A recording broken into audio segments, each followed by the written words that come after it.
Happy New Year, ladies and gentlemen. Happy New Year. Welcome back to the channel. My name is Mark Roden, and in today's video, we're going to be going over the 5 reasons why you should and the 5 reasons why you should not buy a Mazda RX-7 FC, the second generation of the wonderful Mazda RX-7.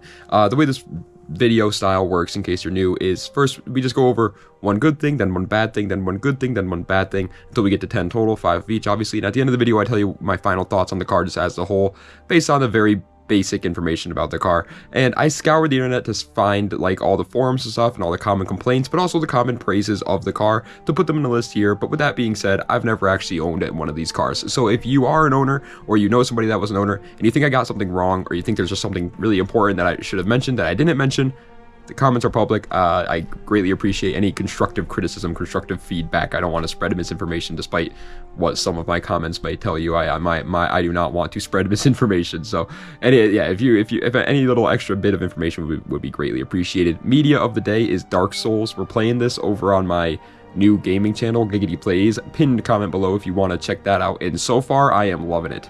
So far, I 100% understand why people like masturbate over this game, because it's pretty fun. It's a pretty good game. I do like it. But without further ado, also just again Happy New Year. I didn't upload yesterday on the 1st or on the 31st, obviously, because I was partying. Your boy was out being a goober. And so yeah, today's the 2nd, obviously, but still, Happy New Year, man. I hope you guys had a great 2025, but I hope that your 2026 is even better. Even if you had the best year of all time, I hope your 2026 is even better.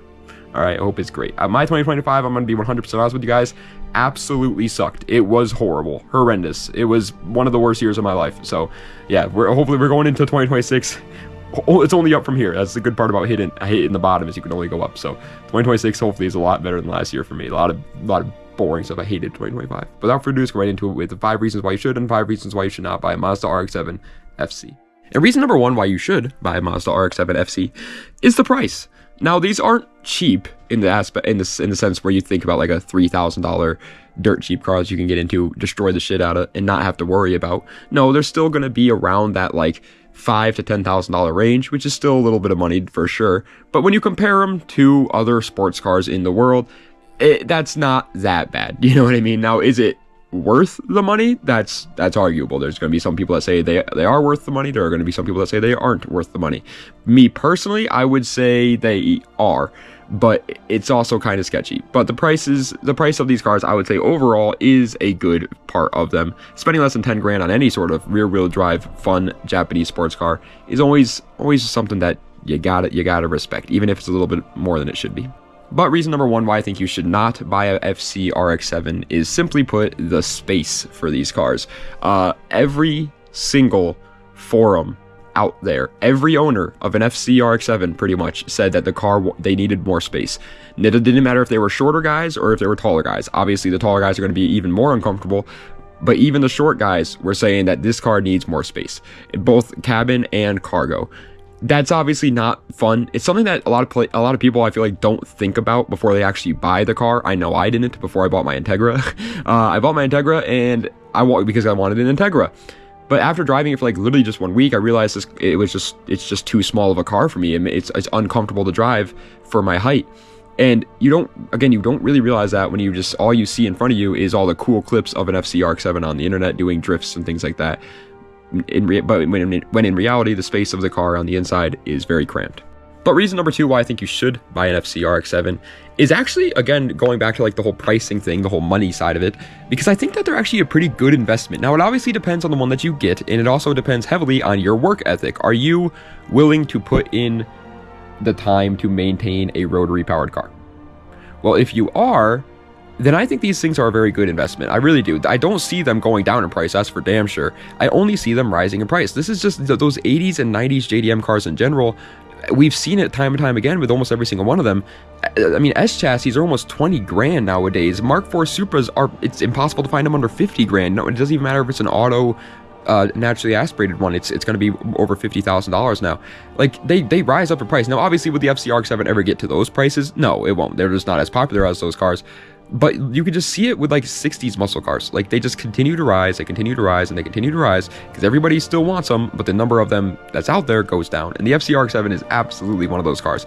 but you got to take care of it. Don't expect to just buy it, put it in your yard, let the mice get to it, and then make like 10 grand in a couple years. That's not going to happen. Which, speaking of taking care of your FC RX-7 and maintaining it, reason number 2 why I think you should not buy an FC RX-7 is because they're hard to work on and maintain. This is no secret, but in case you don't know too much about the FC RX-7s, yeah, they have a very big reputation for being a pretty big nightmare to actually own and maintain these cars if you're a car guy.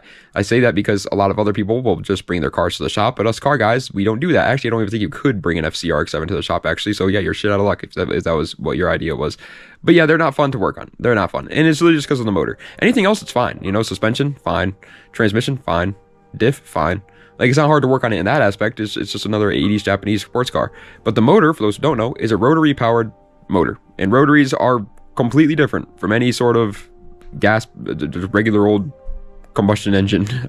They're completely different. On top of that, they need special treatment. You can't just hop in your rotary and start driving away every single day. You need to give it like some sort of special fuel or something just to keep it running, which is a nightmare, obviously.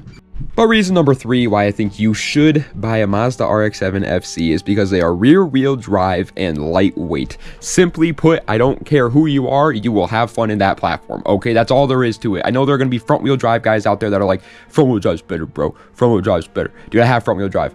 Okay, I understand what you're saying. They are fun cars. They can be fun. Front-wheel drive can be fun. Yes, you are correct. But that doesn't mean rear-wheel drive and lightweight cars are not fun. They're still fun. You could think that front-wheel drive is more fun, but rear-wheel drive is still a blast. This is it's a fun thing.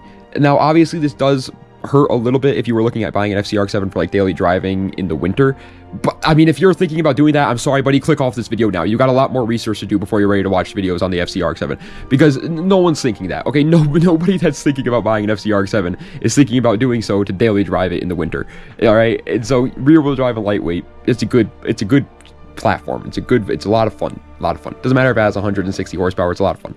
However, reason number 3 why I think you should not buy an FC RX-7 is all the problems that are just going to come with age. This is just, it's a little bit of a cheat code, I know, but it is something that you got to mention. I mention it a lot in my Good, Bad, and Uglies, and people get mad whenever I mention it in Good, Bad, and Uglies because their argument is, well, that's not the car's fault, it's the owner's fault. True, then they are correct. All the problems that come with age are usually, yes, due to the fact that people didn't take care of them throughout those 40 years that the FC RX-7 has been built now for. Like, yeah, that's part of the reason. But it doesn't mean it's not there. It's absolutely still there, and you're still 100% going to have to deal with this problem if you buy an FC RX-7 in 2025. Now, you can get lucky and also spend a ridiculous amount of money and buy one that was taken care of for its entire life and updated and refreshed every couple of years or whatever to make it stay up to date or whatever. But that's just ridiculous to even imagine actually happening. So just expect to experience a lot of the plastics cracking, the electronics not working, the wiring being all messed up, and just the seals leaking, and the seats ripped, and all the stuff that just comes with age. Just expect that if you go to buy an FC RX-7. But reason number 4 why I think you should buy an FC RX-7, and I'm not gonna lie, this one's all personal opinion, but they sound and they look incredible. I don't think there's going to be many people out there that will argue with me on the fact that they look good. I really don't. I think the vast majority of people out there will look at an FC RX-7 and says it's a nice looking car. I don't think, some people are going to be like, wow, that's beautiful, but I think they'll at least admit that it's a nice looking car. The only one that I guess is a little bit more controversial is the sound, but I do think, that rotary is just iconic, and I feel like if you're a car guy, 99% of us like that sound. Like, yeah, I know there's gonna be some people out there that are like, I hate it, but I even my dad, who's like a big 60s muscle car guy, loves the Coronets and the Camaros and the Mustangs, even he likes the sound of a rotary. Like, how could you not? It's just iconic. However, reason number 4 why I think you should not buy an FC RX-7, we kind of touched up on this earlier with the rear-wheel drive and lightweight section, but it is just the out-of-the-gate performance. Yeah, like I said, they're rear-wheel drive and they are lightweight, and so that's a lot of fun, but there definitely does leave some room to be desired when it comes to horsepower, plain and simple. Now, the turbo models, they're a lot better. Obviously, they have more power, but most likely, if you're watching this video, you're probably looking at the naturally aspirated ones, and those ones, I think they have like 165 horsepower from factory. And again, I know somebody's gonna be like, well, they're really lightweight. I'm not trying to say that they're a bad car, okay? Trust me. I'm just saying that 165 horsepower, even if the car is lightweight, is still a little bit slower than you might want it to be. And you can always wish for a little bit more. I think a perfect middle ground area for like an FC RX-7 is anywhere from like 300 to 400 horsepower. Now you got a rear wheel drive, very lightweight car, making plenty of power to have a ton of fun in. And so yeah, maybe some people might get a little bit bored with this car pretty quickly just because of the low horsepower numbers. But reason number 5 why I think you should buy an FC RX-7, my fault, is all just the insane aftermarket support that these cars have. There really is nothing like Japanese sports cars from the 90s, 2000s, 80s, whatever. Just Japanese sports cars in general, honestly, when it comes to the car community, when it comes to the whole modifying, customizing your car, making it your own. There really isn't. Like, I love the American muscle cars just as much as the next guy, okay? As a matter of fact, as I'm getting older, I'm starting to really love the old 60s muscle cars, man. I really am. There's something about them that's just starting to speak to me, like the Green Goblin mask nowadays. And as you guys know, I'm a BMW fan.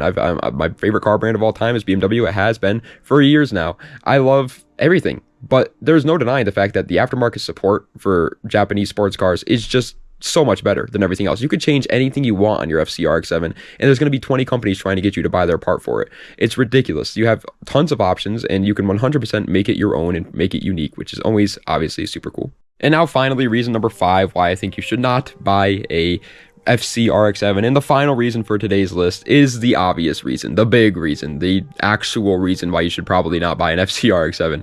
The rotary problems. Yeah, I mean, it's sad, it sucks, but there's no denying it. These cars have some serious problems when it comes to the rotary transmissions. It's just, even if, I know everybody's gonna be like, well, that's maintenance issues. That's because the people aren't taking care of their FC RX-7s. It is partly, but I mean, at the end of the day, it's still, rotaries still do just give you more problems than a regular motor does. Like, even if you do take care of it, even if you do all the maintenance, you still are taking a gamble with a rotary motor. You really are. And so it's just sketchy. And no matter how much you take care of it, no matter how much of a hard worker you are, no matter how smart you are when it comes to rotary engines, they still can bite you in the rectum. They still can turn around and just up and explode the next day if they want to. They are just a little bit of a ticking time bomb, a little bit of a loose cannon, a little bit of a unreliable motor, unfortunately. So my final thoughts though, do I think that you, as a car guy, should buy an FC RX-7, or do I just think you should buy one in general? No, I don't think many people should buy this. Even the guys that are looking for a fun project car have much better options now out there if that's what you're looking for. The only people that I truly recommend this car to are people who already have other reliable cars, multiples there, and fun cars, again, plural, and have extensive mechanical knowledge and are workaholics, because these will unfortunately be a nightmare for the average car guy and are clearly a bad idea for a regular person. I don't think any regular person out there is even still watching this video, but if you're just a regular guy looking for just something to get from point A to point B, obviously no, obviously you should not even think about these cars, just go with the Camry. But even for the average car guy, I still think this is a bad idea for us, the vast majority of us. I know personally, I'm willing to swallow my pride and admit that I know personally, if I owned an FC RX-7, it would not run and I would waste my money and it would just sit there collecting dust, because I'm not smart enough, I don't have a good enough work ethic, and I just wouldn't be able to take care of an FC RX-7. I love them so much, and as a matter of fact, you guys know my dream car is an FD RX-7. I want an FD more than anything in this world, and I still know to this day that I would be a horrible owner of one. And I think the vast majority of car guys would. I think we need to swallow our pride for a second and realize that before we go blowing all of our money. Now, if you know 100% though that you got it in you, and you know that you are the type of guy that can own an FC RX-7 and get to experience all the fun parts of it, while also keeping your sanity when it comes to all the unfun parts of it, then by all means, this is an incredible car. They're super cool, and I would love to see you driving this thing around, man. I don't see RX-7s a lot, especially where I'm from. So yeah, I can't bash on you for that, but I think the majority of people, unfortunately, it's a no. That's not me saying that your car is bad, by the way, if you own an FC RX-7. Jesus, I know people don't like it when you don't 100% agree with them and say that their cars are perfect. I'm just saying I think the majority of people are going to have a better time in 90% of other cars, even other 90s and 80s JDM cars. But ladies and gentlemen, that is the end of today's video on the 5 reasons why you should and the 5 reasons why you should not buy a Mazda RX-7 FC. I hope you guys enjoyed. If you did, please be sure to like, comment, and subscribe to the channel for more content just like this. Let me know what other videos you'd like to see in the comment section down below. Check the links in the description for any of my other social medias or any of my other YouTube channels or any of that great mumbo jumbo. And like I said before, I will be leaving a pinned comment in the video with my new YouTube channel called Giggity Plays, where I am uploading all kinds of new video games, new story games and stuff like that I've never played before, because I want to try a bunch of new ones. I'm getting older, and so I'm starting to get washed when it comes to all the competitive games, and so I wanted to try some of the new story games, and so far that channel is doing insane. It's getting like insane views, insane subscribers. I don't know what happened in the past like week. It went from like 180 subs to like 580 subs. It's growing significantly faster than this channel is growing, which is crazy to say.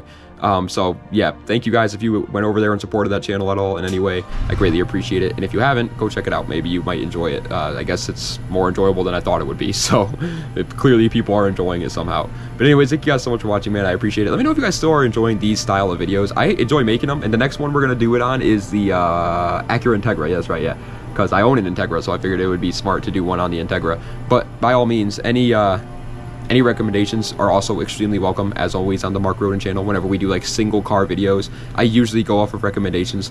I just don't get too many comments anymore. I'm not gonna lie, my channel is kind of like dying, if you will.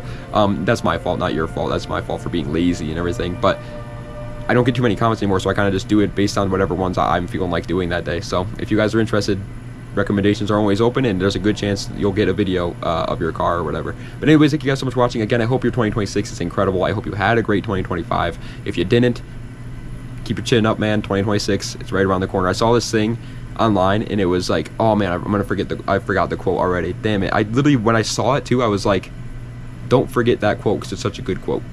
Oh yeah, it was this guy, I don't even know who it was. He was a heavy set fellow with a bunch of tattoos on his face, and he was like, he was winning an award for something, and he said something like, there's a reason why the windshield is so much larger than the rear view mirror.